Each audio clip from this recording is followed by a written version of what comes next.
당신들이 나를 이곳에 팔았다고 해서 근심하지 마소서. 한탄하지 마소서. 하나님이 생명을 구원하시려고 나를 당신들보다 먼저 보내셨나이다.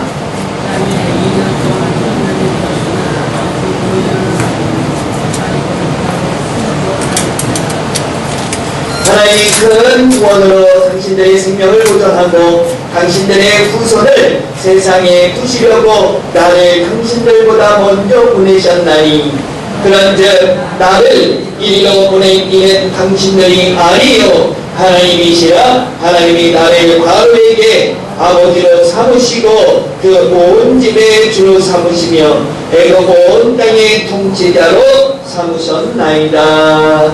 아멘. 할렐루야. 주의 이름으로 사랑합니다. 주의 이름으로 축복합니다. 예, 옆에 분들하고 이렇게 함께 인사를 나눌 수 있게 되니 얼마나 감사한지요, 그죠? 한 주간이라고 하는 시간은요, 굉장히 우리들에게 여러 가지 일들이 생길 수 있는 굉장히 긴 시간 중에 하나지요. 그런데 이렇게 또 긴 시간을 통과해서 무사하게 건강한 모습으로 이렇게 만나볼 수 있다고 하는 것이 얼마나 감사한지요. 오늘 저와 여러분이 이러한 감사와 감격을 안고 하나님의 말씀 가운데 좀 나아갔으면 좋겠습니다. 한때 젊음의 거리 하면 어디를 손꼽았어요?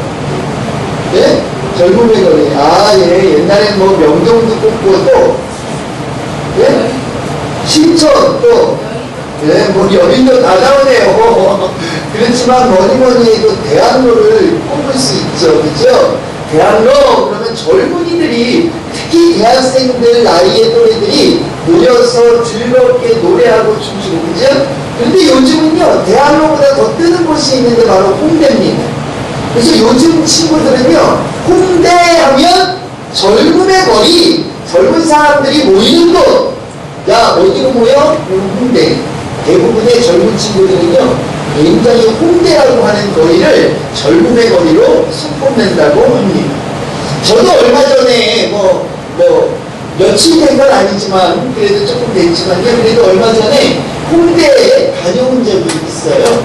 그런데 홍대에 가보니까요, 아무나 기타를 들고 나와서 뭐예요? 그냥 길에서 막 노래를 부릅니다. 그런데 홍대에서는요, 홍대 거리에서는요, 아무나 나와서 길에서 노래를 불러도 전혀 누가 이상하게 생각하지 않아요. 그리고 오히려 3, 4, 5 짝을 지어서 노래하는 사람 앞에 어떻게 해요? 구경꾼으로 모여들기 시작을 합니다. 그래서 노래하는 사람이 더 신나기 때문에 노래를 하죠. 그러면 같이 박수도 치고 노래도 따라 부르고 흥얼거리고, 이것이 어디 거리예요? 홍대의 요즘 거리라고 하는 거죠. 어떤 사람은요, 어떤 젊은이는 스케치북 하나 들고 나와가지고 아무나, 지나가는 사람 아무나 막 그립니다. 그리고 지나가던 사람이 그거 내 얼굴인데요? 저 좀 주시면 안 돼요? 라고 하면 어때요? 그냥 무료로 주기도 하고. 그런 다음에요, 어떤 친구는 카세트 하나 가지고 나와가지고 음악을 틀어놓고 뭐 할까요? 그냥 멋들어지게 춤을 춥니다. 네. 옛날에는 무도회장 아니면 뭐요?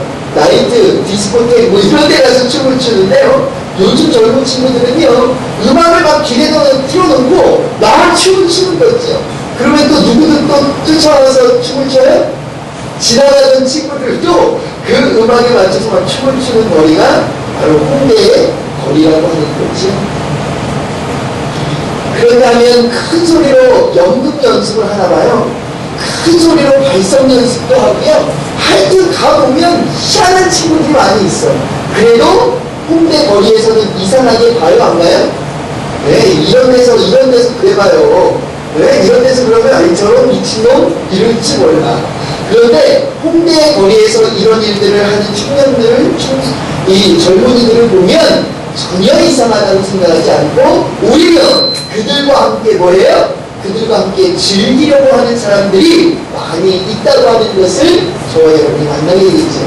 그런 것들을 보고 있으니까요. 저도 한 20년 전에 20대 때로 돌아가서 굉장히 나도 한번 기타를 치면서 노래를 불러봤으면 이런 느낌이 막 몰려오기도 하더라고요.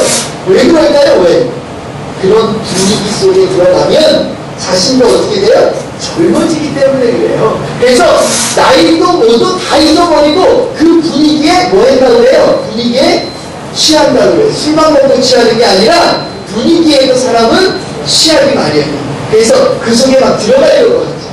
그런가 하면 저는요, 목회자가 되다 보니까요, 가끔 장례식장이나 아니면 어디에 가요? 네? 어디에 또 갈까요? 네? 예식장이요?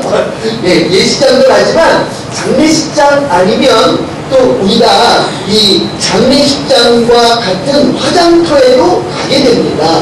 그런데 이렇게 장례식장이나 화장터에 가면요, 이 젊음의 거리에서 느꼈던 기분은 온데간데 없어져. 그리고 어떻게 돼요? 수연하고 엄숙한 기분이 들지요. 그리고 제 나이가 아직 죽음을 생각할 나이는 아니잖아요. 굉장히 젊은 나이인데, 그죠? 근데 장례식이나 화장터에 가면요, 죽음이라고 하는 것을 생각하게 됩니다. 그리고 나도 이 다음에 나이가 들어서 어디에? 저 자리에. 나는 어떻게 저 자리에, 어떤 모습으로 저 자리에 있게 될까? 이러한 것들을 생각하다 보면 마음이 어때요? 분전수결해지고 우울해지기까지도 하게 될 때가 있지요. 이것도 뭐 탓이에요? 이것도 분위기 탓이야. 이것도 분위기. 그래서 사람은요, 누구나 분위기에 좌지우지 당할 수가 있다고 하는 거예요. 스키장에 가면 무엇을 타고 싶어요? 스키를 타고 싶어요. 수영장에 가면 수영을 하고 싶어요. 수영장에 가서도 나는 수영 안 해. 이렇게 빼지만, 왜? 빼지만 제가 가만히 어른들도 보면요, 난 수영 못해 이러지만 수영하는 것을 보면 자신도 속으로는 나도 한번 들어가 볼까? 이런 마음이 쪼그려 생기는 것을 눈여겨보게 되지.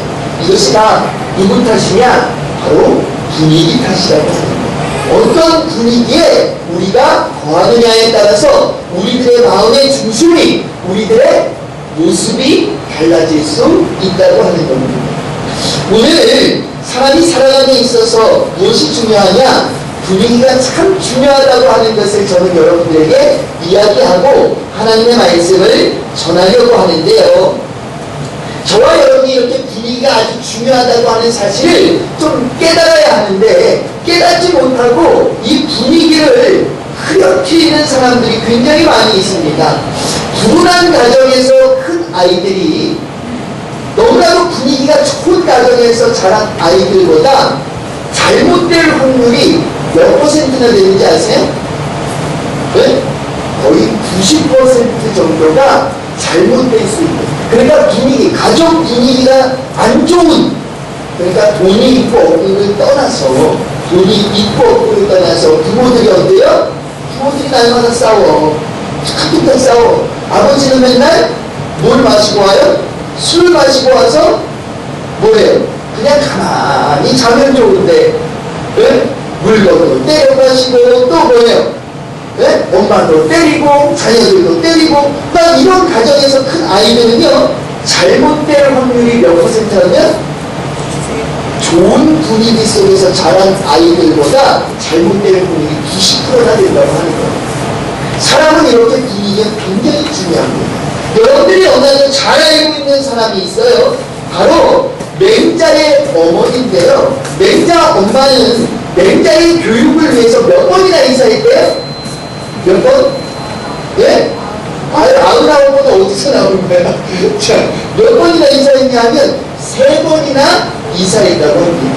그래서 맹모 삼천지교라고 하는 말 들어보셨죠? 네. 맹모 삼천지교다라고 하는 말이 있어요. 이 맹자의 엄마는요, 처음에 어디에 살았느냐? 처음에는 묘지 근처에 살았어요. 묘지 근처에. 그러니까 날마다 맹자가 무엇을 보죠? 아이고 뭐 하는 거예요? 곡하는 소리죠? 그리고 사녀를 메고 날마다 장례를 지내는 장례식 모습을 보게 됩니다. 그러니까 이 맹자가요, 놀 때에도 어떻게 놀까요? 아이고 아이고. 우리 예슬이가 그러고 논다고 한번 생각해 보세요. 아이고 아이고. 조그만 아이가 네? 땅이 주저앉아 가지고 아이고 아이고 하면서 논다고 생각해 보세요. 맹자의 엄마는 그 맹자가 노는 모습을 보고 야 이거 교육상 안 되겠다. 그래서 어디로 이사하느냐? 시장 근처로 이사를 합니다. 두 번째 어디요? 시장. 시장에 가니까 뭐예요? 뭐예요? 물건을 팔아. 막 물건을 파는 것만 누가 봐요? 또 맹자가 보는 거야. 그러니까 놀이를 하는 데에도 뭐예요? 골라 이것도 골라 저것도 골라 막 골라. 네, 시장에서 장사하는 모습만 보고 자란 맹자는요 계속해서 장사하는 놀이도 장사하는 것만 하는 거예요. 그래서 맹자의 엄마는 보다 못해서 또 이사를 합니다. 어디로 이사했을까 이번에는? 네, 당시에는 이제 서당이라고 하죠. 학교라고 하는 거 서당 근처로 이사를 합니다. 그랬더니 날마다 뭐예요? 하늘 천따지 거연 들어와 늘 글을 읽는 소리를 듣죠. 그리고 늘 공부하는 선비들의 모습을 보게 됩니다. 맹자는 그때부터 놀이도 어떤 놀이를 할까요? 글 읽는 공부하는 놀이를 했다고 하는 거죠. 중국에서 두 명의 굉장한 학자가 태어났는데 첫 번째 학자가 누구였어요? 큰일 났네. 공자왈 맹자왈 모르세요? 첫 번째는 공자. 그 공자의 뒤를 이은이가 바로 맹자였어요. 최고의 학자 중에 학자로 손꼽히는 이 맹자는 누구에 의해서 태어났어요? 어머니의 분위기 조성에 의해서 태어났다고 하는 사실을 저와 여러분이 만나게 됩니다. 맹자의 엄마가 왜 이렇게 훌륭하느냐? 바로 어린 시절 이 아이의 교육에서 뭐가 중요하다는 것을 알고 있었어요? 분위기가 중요하다고 합니다.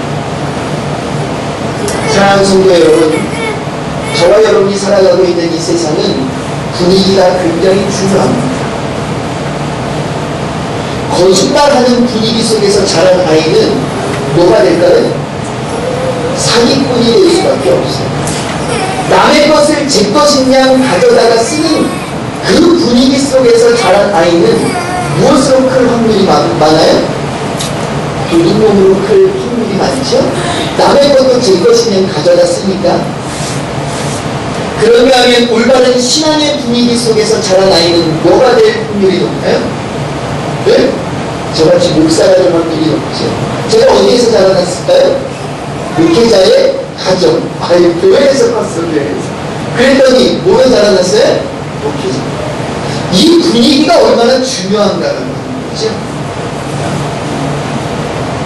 사랑하는 성도 여러분, 돈이 많다고 해서 중요한 것이 아닙니다. 돈만 많고 분위기가 신앙의 분위기가 아니야. 사랑의 분위기가 아니야. 늘 기도하고 늘 다투고 늘 서로가 서로를 미워한다면 그 가정은 어때요? 절대 행복할 수 없고 불운한 가정으로 하루하루를 보낼 수밖에 없다고 합니다. 성경은 그래서 이렇게 말합니다. 잠언서 15장 16절에서 17절에 보니까 우리 함께 찾아서 공독해 볼까요? 잠언서 15장 16절에서 17절입니다.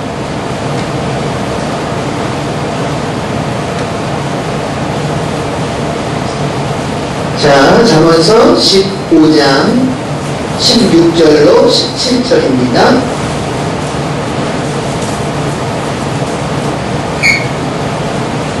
우리 함께 공동하도록 하지요.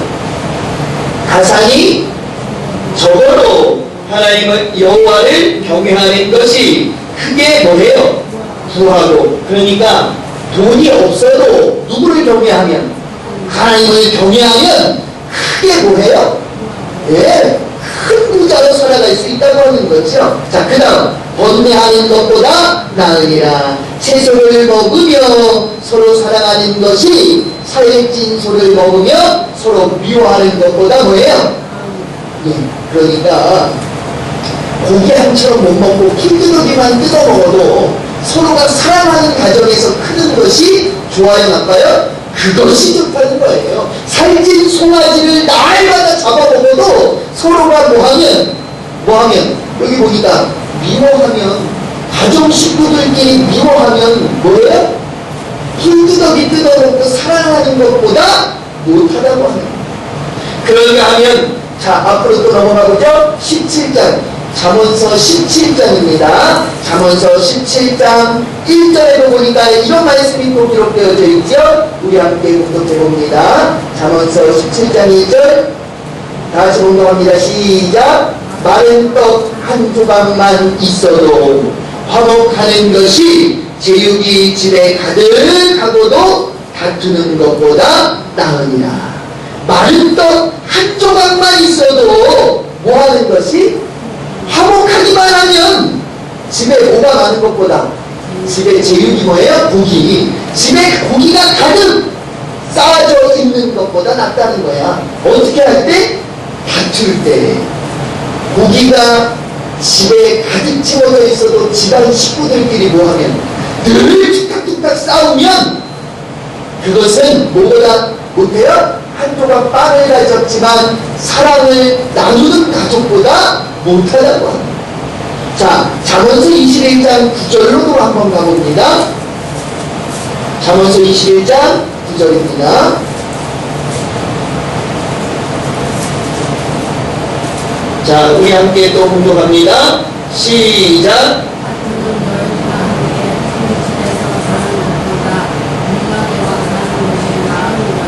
네, 여기에 보니까 아주 큰 집에 사는 것보다 운막에 사는 게 좋대. 근데 그냥 좋은 게 아니라 큰 집에 살아도 날마다 뭐하는 여자와 갖추는 여자. 여자만 나쁘게 이게 비춰지는 것 같지만 여기에서는 여자만 말하는 게 아니에요. 서로가 남자나 여자나 뭐하면 늘 툭탁툭탁 싸우면 아무리 큰 집에 살아도 뭐하다는 거예요?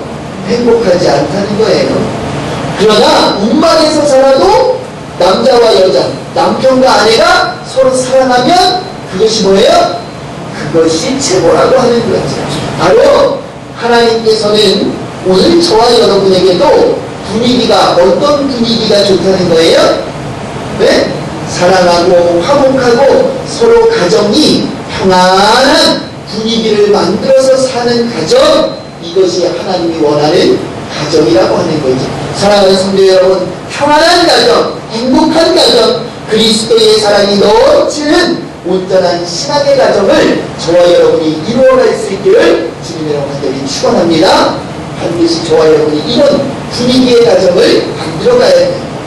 오늘 성경 본문에 등장하는 요셉이라고 하는 사람을 보니까 굉장히 불운한 사람 중에 한 사람으로 우리가 만나볼 수 있었어요.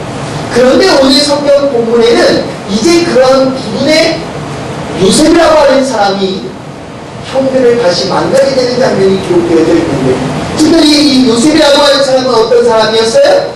어린 나이에 어땠어요? 누구에게 버림을 받았죠? 형에게 버림을 받았어요. 형들에게 버림을 받았습니다. 그리고 무엇으로 팔려가요? 노예, 종으로 팔려가요. 그런데요, 설상가상으로 노예로 팔려갔어. 그러면 그냥 노예, 종으로라도 잘 살았으면 되는데 거기서 무엇을 써요? 누명을 씁니다. 그리고 누명을 쓰고 죄인의 신분이 되어져서 어디로 갇혀요? 어디 갇혀요? 감옥에 갇히게 되는 죄인의 신분이 됩니다. 그런데 요셉은 거기에서 끝나지 않죠? 거기에서 제기를 해요. 그래서 무엇이 돼요? 그 나라의 총리 대신이 되는 놀라운 축복을 거머쥡니다. 그런데 이 요셉의 삶을 보면 그냥 이러한 삶을 얻은 것이 아니라고 하는 거지. 날마다 가는 곳곳마다, 요셉이 가는 곳곳마다 뭐 했을까요? 예? 하나님을 신뢰하고 하나님을 경외하고 그런가 하면 맡은 일에 뭐 했을까요? 요셉은요, 형들에게 버림을 받고 죽음의 위기 속에서 다시금 노예로 팔려갔던 사람이에요. 어떻게 보면 자신에게 주어진, 맡겨진 일에 최선을 다할 수 있는 환경의 사람이 아니었다고 합니다. 요즘 우리나라에도 삶을 비관해서 뭐하는 사람들이 많아요? 자살하는 사람들이 많잖아요. 요셉이라고 하는 사람도 자포자기하고 쓰러지고 넘어지고 에이 다 포기해버려야지 라고 할 수 있는 사람 중에 한 사람이었어요. 그럼에도 불구하고 요셉이라고 하는 사람은 어때요? 어땠어요? 자신에게 주어진 일에 최선을 다합니다. 노예로 팔려간 보디발 장군의 집에서도 뭐 했어요? 뭐 했어요? 최선을 다해요. 얼마나 최선을 다했는지 창세기 39장에 보면 보디발 장군이 그 요셉이라고 하는 사람을 너무나도 믿었어.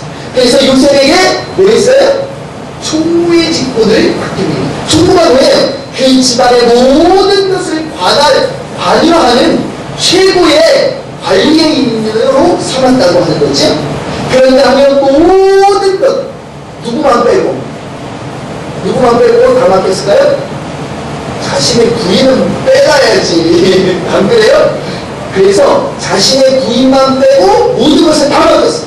그런데 부인이 뭐였어요? 요셉을 좋아해요. 요셉이 아주 훌륭하게 잘생겼었나. 그래서 요셉을 흠모합니다. 그래서 아무도 없을 때 요셉을 꾸짖죠. 그런데 요셉이 넘어와요? 안 넘어와요? 안 넘어와. 그러니까 불이 풀리지 않아. 화가 났어. 그래서 어떻게 해요? 요셉을 모함합니다. 그랬더니 보디발 장군이 뭐만 허락하지 않았다고요? 부인 아내만 허락하지 않았는데 아내를 해하려고 했다는 이야기를 듣고 뭐예요? 화가 나죠. 그래서 옥에 가둬둡니다. 그런데 이렇게 누명을 쓰고 옥에 갇혔다면 여러분 같으면 어떻게 해요? 억울해서 하루도 못 지낼 것 같아요. 그러면 뭐예요? 사람이 억울한 일을 당하면 어때요? 모든 일을 하고 싶지 않아요. 억울한 일을 당한 사람은요 아무것도 하고 싶지 않아요. 그냥 툴썩 주저앉아서 아무것도 에이 힘이 안 나. 전에 있던 일을 말씀을 드려서 죄송하지만 우리 박원수 권사님 가정에 예전에 도둑이 들었었잖아요. 도둑이 억울해 안 억울해요? 왜?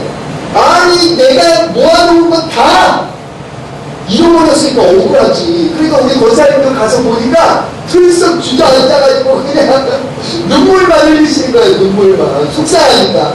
예? 그때 아유 권사님 이것 좀 열심히 하셔야 돼요. 교회에 나와가지고 이것 좀 하시죠. 이래봐. 목사님 그럴 수 있냐고 이럴 거 아니겠어요?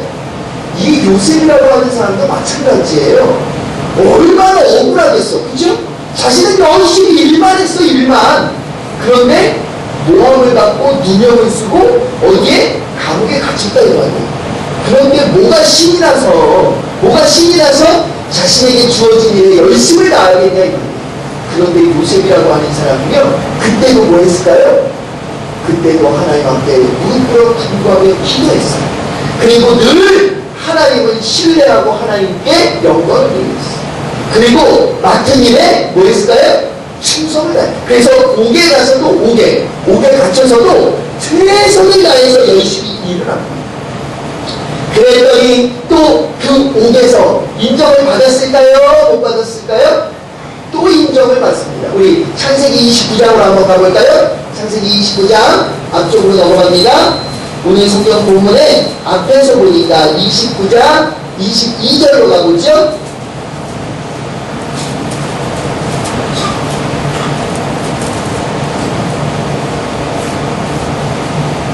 창세기 29장 22절로 갑니다.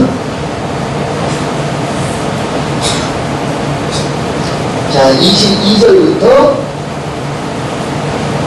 23절까지 한번 39장이죠. 39장 29장이 아니라 39장입니다. 39장 22절부터 23절입니다. 39장 22절, 23절 우리 다같이 한번 공독합니다. 간수장이 옥중 제수를 다 요셉의 손에 맡김으로 그 집안 사물을 요셉이 뭐 했어요? 처리하고 간수장은 그의 손에 맡긴 것을 무엇이든지 살펴보지 아니하였으니 이는 여호와께서 요셉과 함께 하시니라. 여호와께서 그를 범사에 뭐하게 했을까요? 경통하게 하셨더라. 이 요셉이라고 하는 사람을 보니까요, 죄수의 신분으로 갔을 때에도 뭐 했어요? 최선을 다했어요. 그랬더니 간수장이 그에게 모든 것을 맡기고는 요셉이 처리하는 일은 모두 안 했어요. 네? 검사해보지도 않았어요. 네. 잘했나 못했나 살펴보지도 않은데 얼마나 믿었으면, 그죠? 얼마나 믿었으면 이렇게 했을까? 다시 말하면 요셉은요, 가는 곳곳마다 뭐 했을까요?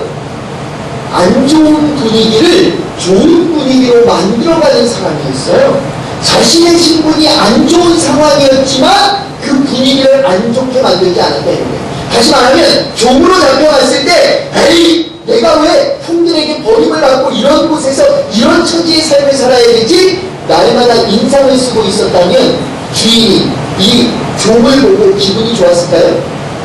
인상은 찡그린 사람을 보고 좋아할 사람 아무도 없어요. 분위기가 어떻게 되는 거예요? 그러면 날마다 그 가정의 분위기는 혼상부재지는 거지. 죄수의 신분으로 감옥에 잡혔을 때도 마찬가지예요. 간수장의 기분이 좋다고 하는 것, 그리고 이 요셉을 믿었다고 하는 것은 요셉이 늘 뭐하고 있었다는 것을 알 수 있어요? 기분 좋게 웃으면서 일했다고 하는 사실을 알 수 있어. 맡은 일에 최선을 다했다고 하는 사실을 알 수 있다고 하는 것. 그렇기 때문에 간수장의 마음이 열리고 간수장이가 모든 것을 누구에게 맡겼어요? 요셉에게 맡길 수 있었던 거지. 그런가 하면 요셉이 이렇게 분위기를 좋게 만드는 사람이라고 하는 사실을 오늘 우리가 성경 본문에 읽은 내용이 저와 여러분에게 너무나도 잘 가르쳐주고 있죠. 오늘 45장의 내용은 뭐냐? 이렇게 저렇게 지내던 요셉이 이제 애굽의 총리가 됩니다. 네, 총리 대신이 돼요. 그리고 나서 얼마 후에 누구를 만나느냐? 자신을 팔아넘겼던 누구야? 형들을 만나. 그런데 요셉은 높은 자리에 앉아있죠? 형들은 지금 뭐하러 왔을까요? 예, 가뭄이 들었어. 7년 동안이나 가뭄이 들어가지고 먹을 것이 없어. 그러니까 뭐해요? 먹을 것을 얻으러 다니다가 이 애굽이라고 하는 나라에는 먹을 것이 굉장히 많은 것을 보고 이 애굽이라고 하는 사람에게, 애굽이라고 하는 나라에 와서 뭐해요? 먹을 것을 구걸하려고 왔다 이 말이에요. 먹을 것을 얻기 위해서 이제 왔어. 다시 말하면 요즘 흔히 말하는 갑이 누구예요? 갑이? 네? 갑이 누구예요? 갑이라고 하잖아요. 갑이 요셉이 됐어. 그리고 을이라고 하죠? 을, 힘없는 사람이 형들이 되어졌어. 예전에 어릴 때에는 힘 있는 자들이 누구였어요? 형이었잖아. 그래서 동생을 팔아넘기기까지 했는데 지금은 뒤바뀌었어. 힘 있는 사람이 요셉이 되고 힘이 없는 자들이 형들이 됐어. 그렇게 만났어. 그러면 형들에게 벌을 내릴 수도 있고 형들을 뭐 할 수도 있을까요? 옥에 가둬버릴 수도 있고 형들을 죽일 수도 있을까요? 없을까요? 죽일 수도 있는 힘이 있는 사람이 바로 요셉이었다고 하는 거예요. 얼마든지 그 분위기, 형과 만난 그 만남의 장소의 분위기를 험상궂게 만들 수 있어요? 없어요? 험상궂게 만들 수 있는 요셉이었다고 하는 거지. 그런데 요셉의 모습을 한번 보세요. 너무나도 이 요셉의 모습이 저와 여러분에게 얼마나 교훈이 되는지. 자, 우리 함께 5절의 말씀을 다시 한번 공독해 보도록 하겠습니다.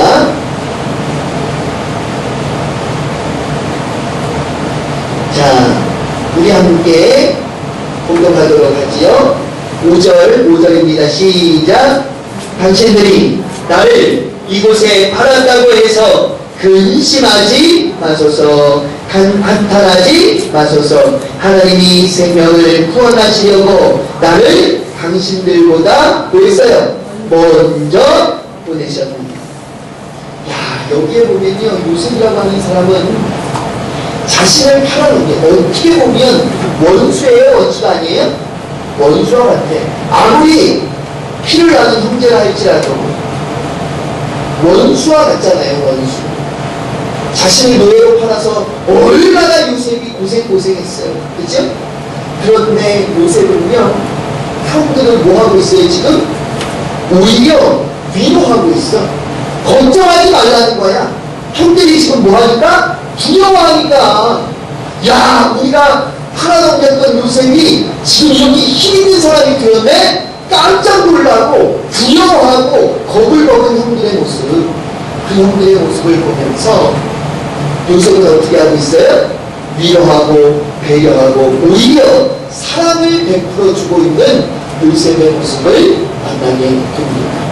그 분위기가 공포의 분위기가 아니라 무슨 분위기로 바뀌었어요?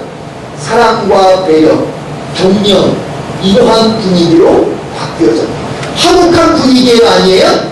화목한 분위기가 되었다고 하는 거지. 사랑하는 성도 여러분, 그렇습니다. 분위기가 참 중요한데요. 이 분위기는 누가 만드냐는 거죠. 분위기는 누가 만들어요? 내 남편이? 내 자녀가? 내 아내가? 아니요. 바로 내가 만들어가요. 이 분위기는 바로 저와 여러분이 만들어가요. 오늘 지금 이 자리에 조시는 분들이 굉장히 많아요. 그래서 제가 지금 설교를 하면서 저 온풍기를 끄라고 할까 말라고 할까 지금 고민 중이에요. 이 분위기가 지금 무슨 분위기로 바뀌어가고 있어요? 지친 분위기로 바뀌어가고 있어요. 웃지 마세요. 설교하는 사람은 얼마나 지금 애각하는지 아세요? 사랑하는 성도 여러분, 분위기가 어떻게 되느냐에 따라서 우리 대관교회가 부흥할 수 있을까요? 없을까요? 우리 대관교회가 부흥할 수도 있고 못할 수도 있어요. 다 누구 탓이에요? 다 누구 탓? 네, 목사님 탓도 아니고 장로님 탓도 아니고 권사님 탓도 아니고 분위기 탓이야. 분위기 탓. 사랑하는 성도 여러분, 분위기를 좀 잘 제대로 하나님이 원하시는 분위기로 만들어갈 수 있는 저와 여러분이 되어질 수 있기를 주님의 원한들이 축원합니다. 요셉과 같이 어느 상황이 놓여진다 할지라도 그 분위기를 누가 만들어가면 돼요? 내가 만들어가면 돼. 남이 만들어주기를 원하니까 안 되는 거야. 왜 우리 목사님은 분위기를 이렇게 만들까? 왜 우리 권사님들은, 우리 집사님은 왜? 사랑하는 성도 여러분, 분위기는 누가 만들어갈 수 있어요? 내가. 오늘도 주무실 때 무슨 분위기로 만든다 생각하시는데요? 내가 지금 이 예배 현장을 잠자는 분위기로 만들어가고 있구나. 누가요? 내가. 여러분들이 주무시지 않고 최선을 다해서 말씀을 보고 찬양을 열심히 부르고 기도할 때에도 최선을 다해서 기도하면 내가 무슨 분위기로 만들어가고 있다? 이 교회 안에 은혜의 분위기를 누가 만들어가요? 내가 만들어가고 있구나 라고 자부하십니다. 사랑하는 성도 여러분, 우리가 살아가는 이 세상은 참 분위기가 중요합니다. 하나님은 성경을 통해서 저와 여러분에게 이 분위기를 만들어가는 사람, 요즘 말로 말하면 뭐라고 말해요? 분위기 메이커라고 하죠. 분위기 메이커가 되기를 소망하고 계시죠. 이와 같은 저와 여러분이 무슨 분위기 메이커가 되기를 원하실까요? 신앙의 분위기 메이커가 되어지기를 주님은 간절히 바라고 또 원하시는 줄로 믿습니다. 오늘 저와 여러분이 이왕이면 신앙의 분위기 메이커가 되어질 수 있기를 바랍니다. 사무엘상 19장 19절 이하에 보면 저와 여러분이 너무나도 잘 알고 있는 사람이 또 등장을 하는데, 누가 등장을 하느냐? 사울 왕과 다윗이 등장을 합니다. 사울 왕은 다윗을 좋아했었지만 나중에 이제 다윗의 인기가 날마다 더하여 가니까 다윗을 미워합니다. 그리고 어떻게 해요? 결국에는 죽이려고 합니다. 그래서 막 쫓아다녀. 그런데 다윗이 도망하다 이제 다윗이 19장 이하에 보면 어디에 숨어드는 것을 우리가 만나게 되지요. 그런데 이 다윗이 숨어있는 곳을 어떻게 했을까요? 사울이 알게 돼요. 라마나온시라고 하는 곳에 숨어있다고 하는 사실을 누가 알게 됐다고요? 사울 왕이 알게 돼. 그리고 다윗을 어떻게 하려고 할까요? 죽이려고 사울 왕의 신하들에게, 야! 가서 누구를 잡아와라. 다윗을 잡아와라. 다윗을 죽여버리겠다 명령을 합니다. 사울 왕은 신하들에게 이 죽이라고 하는 명령을 하고, 이 신하들은 죽이라고 하는, 또 잡아오려고 하는 이 명령을 듣고 어디로 떠났을까요? 라마나요시라고 하는 곳으로, 다시 말하면 다윗이 숨어있는 곳으로 떠나게 되죠. 그런데 이 다윗과 같이 있던 사람이 있어. 누가 같이 있었을까요? 누가 같이 있었을까요? 사무엘 선지자라고 하는 사람이 같이 있습니다.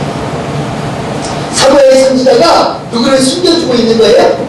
다윗을 숨겨주고 있어. 지금 이곳에 누가 찾아오고 있어요?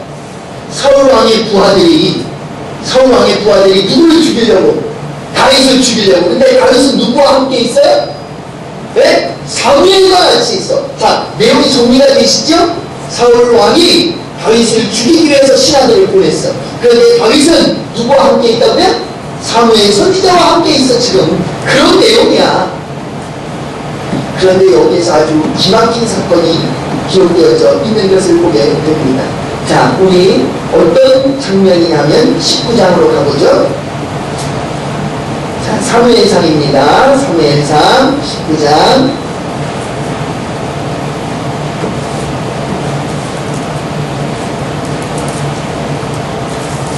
자, 사무엘상 19장입니다.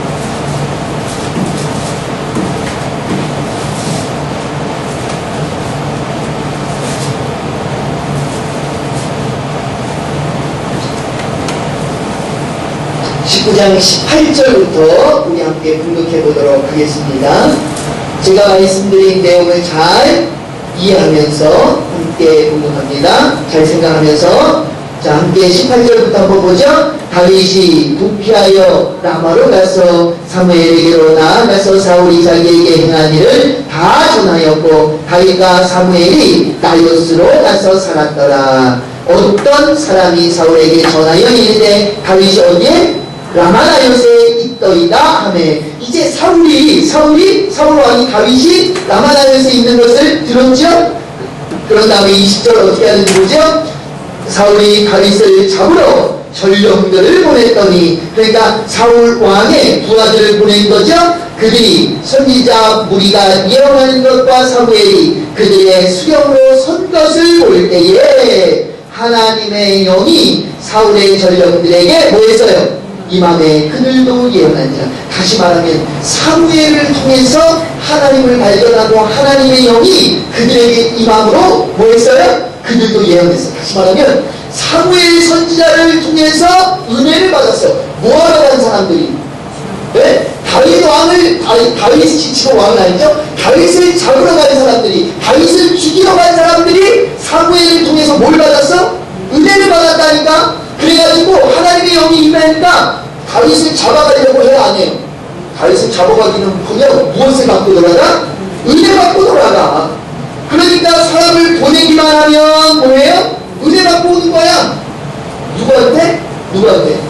사무엘을 통해서. 다윗을 잡아오라고만 하면 은혜를 받고 와. 사울 왕이 화가 나요, 안 나요? 화가 나. 이때부터 사울 왕이 이제부터는 안 되겠다. 그리고 어떻게 했을까요? 내가 가서 다윗을 죽여야겠다. 자, 우리 함께 23절로 갑니다. 그래서 사울이 라마나요, 다시 말하면 다윗이 숨어있는 곳으로 나아가는 거죠. 우리 함께 공동합니다. 시작. 사울이 라마나요스로 가니라. 하나님의 영이 그에게도 임하시니. 누구에게도 임했어요?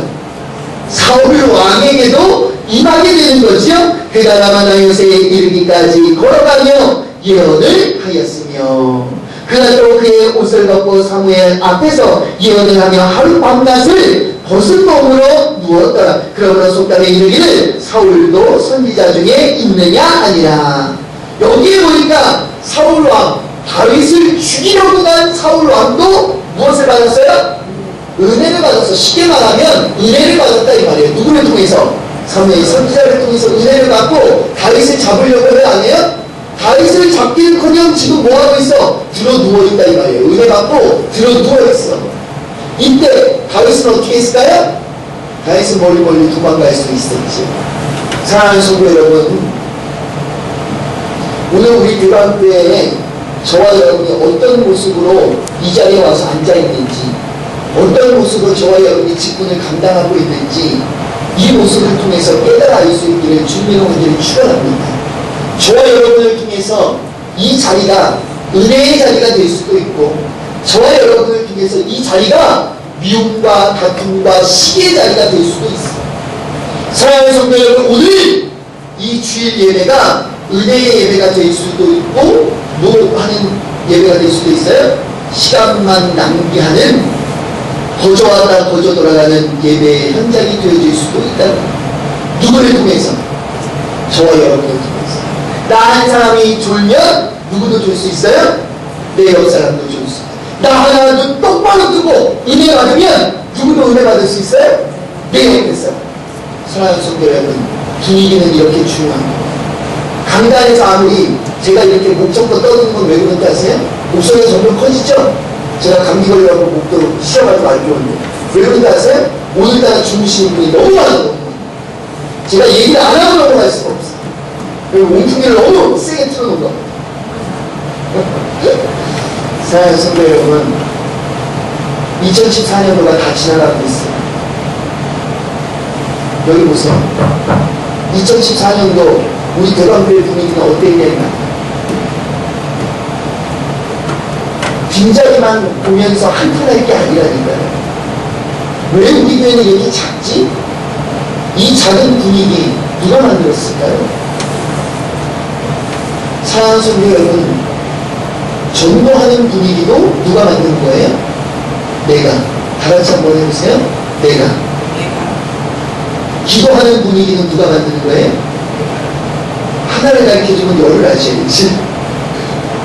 전도하는 분위기도 내가 만드는 것이고 기도하는 분위기도 내가 만드는 거예요. 오늘 나는 어떤 분위기를 만드는 사이인가? 다시 한번 되돌아보시고 2015년도에는 저와 여러분이 이 교회 안에서 기도하는 분위기 메이커, 전도하는 분위기 메이커, 또 뭐하는 봉사와 헌신으로 즐거워하는, 그래서 신앙의 영적 분위기 메이커가 저와 여러분들이 다 되어질 수 있기를 주님의 은혜를 축원합니다. 그래서 하나님으로부터 인정받고 축복받는 저와 여러분이 반드시 되어질 수 있기를 주님으로 다시 한번 축원합니다. 기도하겠습니다. 사랑하는 하나님, 오늘 이 시간 삶과 분위기라고 하는 제목을 가지고 하나님의 말씀을 전하게 됩니다. 우리가 살아가는 이 세상 가운데 분위기라고 하는 것, 무드라고 하는 것, 이건 너무나도 중요한데 저희들은 어떤 분위기를 만들며 살아가고 있습니까? 맹자의 어머니는 자녀를 위하여 3번이나 이사하면서 공부할 수 있는 분위기를 만들어 주었다고 하는데, 우리 대관교회 성도들은 은혜 받기 위해서 얼마나 많은 분위기 조성을 감당하고 있습니까? 나는 얼마나 기도했습니까? 나는 얼마나 전도했습니까? 나는 얼마나 말씀을 사모하며 말씀대로 살아가기 위해 최선을 다하며 노력했습니까?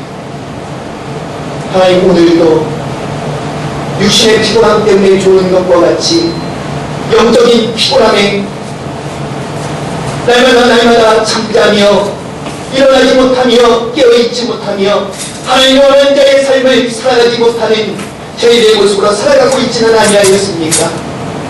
하나님, 오늘 이 시간 다시 한번 내 자신을 되돌아보게 하여 주시고 온전히 신앙의 분위기 메이커로 우뚝 설 수 있는 여기 모인 모든 권속들 되게 하여 주시기를 원합니다. 남에게 그 어떠한 핑계를 미루는 것이 아니라 내가 얼마든지 요셉과 같이 그 어떠한 상황에서도 좋은 분위기, 하나님이 원하시는 영적인 분위기를 만들어갈 수 있다고 하는 사실을 깨달아 알 수 있도록 인도하여 주시옵소서.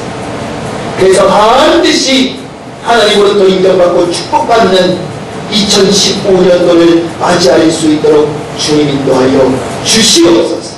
모든 것 주님께 다 예수 그리스도의 이름으로 감사하며 기도드려 싸움나이다. 아멘.